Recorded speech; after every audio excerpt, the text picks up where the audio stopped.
నమస్తే and welcome to hit TV. Corona మళ్లీ కలవరపెడుతోంది. తెలంగాణ రాష్ట్రంలో ఒక్కరోజే ఏకంగా 4 కరోనా పాజిటివ్ కేసులు నమోదయ్యాయి.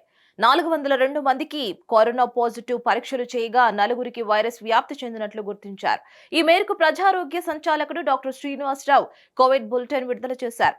కాగా గత వారం రోజులుగా 5 కరోనా కేసులు నమోదయ్యాయి. రోజు రోజుకి కరోనా కేసులు ఎక్కువైపోతున్నాయి. కరోనా బాధితులు ఐసోలేషన్ లేదా ఆసుపత్రుల్లో చికిత్స పొందుతున్నట్లు వైద్య ఆరోగ్య శాఖ ప్రకటించింది. దేశంలో పలు ప్రాంతాల్లో నమోదైన కేసులు కరోనా ఒమిక్రాన్ వేరియంట్ కు చెందిన JN.1 సబ్ వేరియంట్ అని అధికారులు చెబుతున్నారు. అయితే రాష్ట్రంలో నమోదయ్యే కేసుల్లో ఈ వేరియంట్వి ఉన్నాయా లేదా అని తెలుసుకునేందుకు జీనోమ్ సీక్వెన్సింగ్ చేపట్టాలని వైద్య ఆరోగ్య శాఖ నిర్ణయించింది. కరోనాపై వైద్య ఆరోగ్య శాఖ మంత్రి దామోదర్ రాజనరసింహ అత్యవసర సమీక్ష నిర్వహించారు.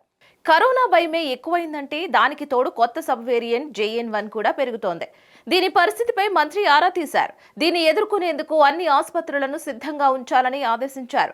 గత అనుభవంతో పరిస్థితులను కట్టడి చేసేందుకు ప్రత్యేక ప్రణాళికలను సిద్ధం చేయాలని మాక్ డ్రిల్ నిర్వహించాలని సూచించారు. ముఖ్యంగా గాంధీ ఆసుపత్రిలో స్పెషల్ వార్డులను ఏర్పాటు చేయాలని అన్నారు. ఇక ఇతర దేశాలు, రాష్ట్రాల పరిస్థితిపై ప్రభుత్వ నివేదిక కోరింది.